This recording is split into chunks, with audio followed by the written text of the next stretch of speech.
and BSc Biomedical Sciences, Tara Hosseini.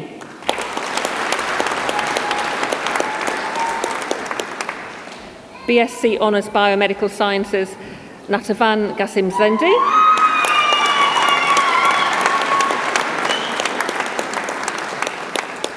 BSc Life Sciences, Anna Majaro.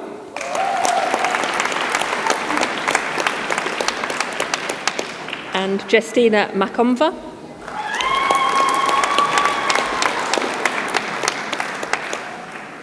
And Postgraduate Diploma Psychology, Tuna Ozturk.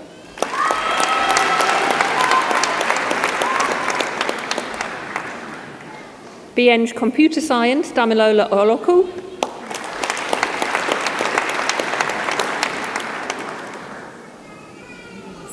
Okay.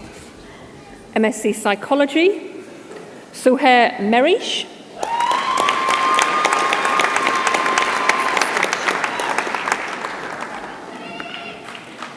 MSc Life Sciences with distinction, Cinzia Skorzon.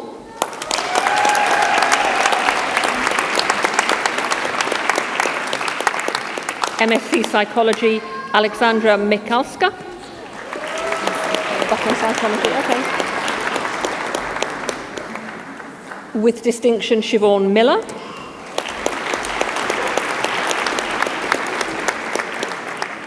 With distinction, Alice Moult.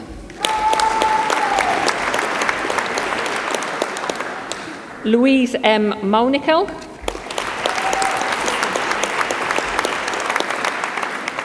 With distinction, Sarah Musen.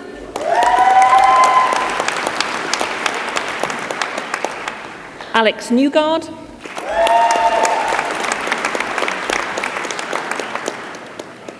Eunice Dufi Ofosu.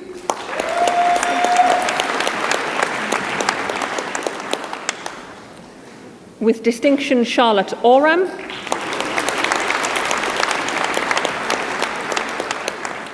Sophie Partner.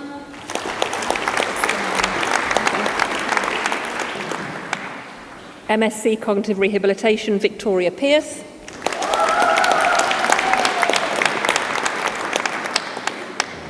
And Ishmael Husbands.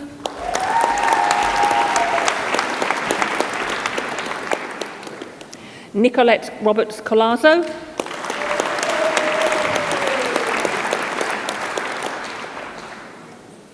MSc Psychology, Rachel Shapcott.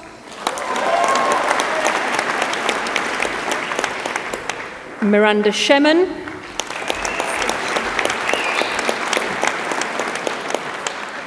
With distinction, Eleanor Sloan.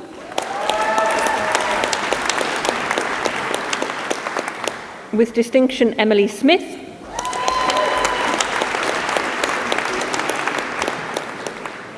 With distinction, Naomi Stanley.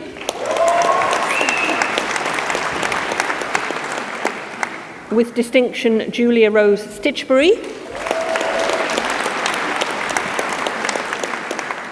Rachel Waldron.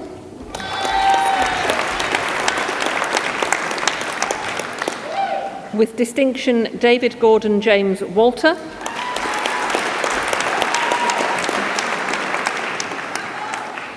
Gillian Wider.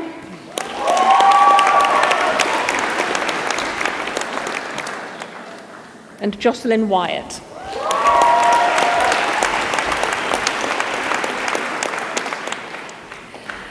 This concludes the presentation of graduates from the Department of Psychology. On behalf of the department, I'm pleased to introduce the research presentee graduating today with the award of Doctor of Philosophy. For a thesis entitled The Importance of Positive and Negative Wellbeing in Older People, Associations with Psychosocial Factors, Cortisol and Cognitive Performance, Katrina Fredhoy.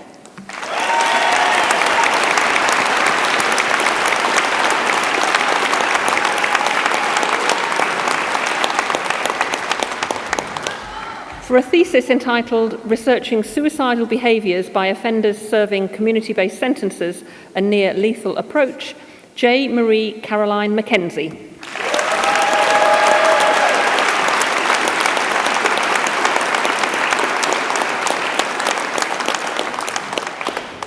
That concludes the presentation of the University Awards, and I ask all those present to join the Deputy Vice-Chancellor and me in congratulating our graduates from the Faculty of Science and Technology.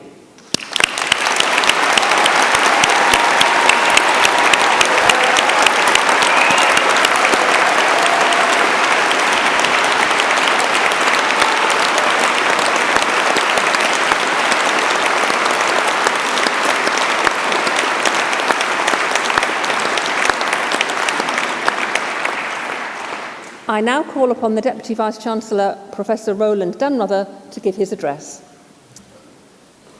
Chancellor, Deputy Chair, members of the University, graduates, ladies and gentlemen, today is a day of celebration, celebrating the achievements of the students from the Faculty of Science and Technology. We celebrate the successes also of our staff, and we celebrate the support of parents, family, and friends. As each of you has passed me, it's been a great pleasure to see the smiles on your faces that tell me their own story. Joy, pride, and in some cases, relief. A degree from the University of Westminster is a badge of distinction. It says that you have achieved the highest standards of learning, and more importantly, that you have gained the high-level skills to succeed in the global knowledge economy. The ability to think independently, and a readiness to continue learning, to be constructive, analytical, creative, and able to inspire people you work with.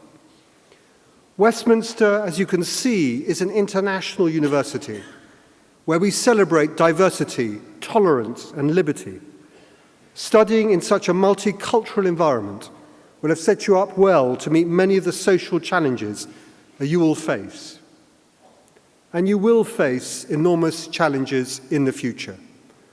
The pace of technological, economic, and social change is increasing ever faster. The world literally has more data, big data. 90% of the world's data was created in the last 10 years. It is estimated that you as graduates are likely to have up to 10 different jobs during your career. It will be the case that some of those jobs do not even exist yet and will be based on technology which has not yet been invented. Compared to 10, 20, 30 years ago, the world is arguably a freer, richer, and more equal world, but it is still a dangerous world, as seen in the recent tragic events in Paris. And some of the challenges like terrorism, climate change, war, disease, and poverty have become even more difficult to resolve. The navigation of our society through this uncertain future is a heavy responsibility, but also an exciting challenge for you all. Our universities are places where technological, economic, and social solutions will be generated. Since our foundation in 1838, the University of Westminster has been a leader in educating for professional life and in finding solutions that make a difference. At Westminster, innovation is inspired by interdisciplinarity, engagement with practice, and internationalism. This gives us a distinctive and influential position in an increasingly competitive market. We are keen to attract new partners to help us continue to develop our distinctive brand and to prepare the next generations to face the challenges ahead. Our alumni and friends are helping us to raise funds for a range of projects. This includes enhancing our scholarships program, already one of the best in the UK, to enable even more students from all backgrounds to benefit from the Westminster experience. Today, you become one of our alumni. We encourage you to keep in touch by joining our Alumni Association, which is more than 100 years old and now touches 199 countries and territories across the world. Remember, today may be the end of your formal learning, but most of you, with a working life extending beyond 2015, will need refreshing and reskilling throughout your careers, and you'll need a peer network to support you. Alumni associations provide that peer support and the all-important contact networks. As global citizens and through the Alumni Association, we encourage you to support your university. You are our best advocates. On behalf of the whole university, I congratulate you and wish you good fortune.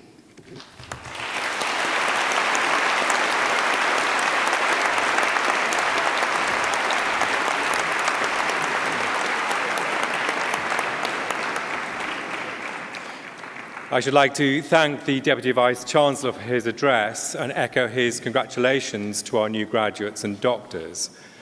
I know I speak on behalf of all members of the University Court, some of whom are here today, when I say that we are proud of what our university is achieving and what you have achieved. Well done. The future will present you with many opportunities, and I am confident that your time at Westminster will have prepared you well to make the most of them. I hope too that you will keep in touch through our Alumni Association, and we look forward to learning of your future successes and achievements. Professor Lewis rightly drew attention to the considerable support given by your family and friends. And I should like now to invite the young, beautiful people at the front to stand, turn and applaud the slightly older and more careworn looking people at the back. Well,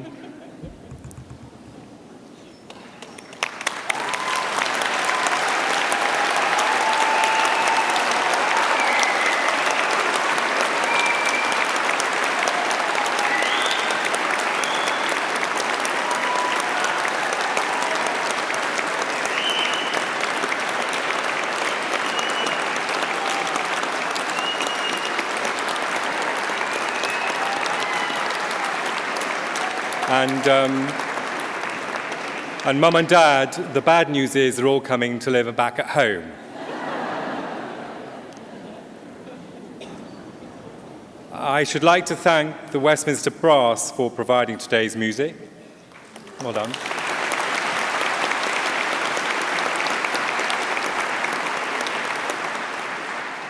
This concludes our ceremony today. Please remain standing as the party leaves the platform, and I wish you all a safe journey home and a safe journey in your lives.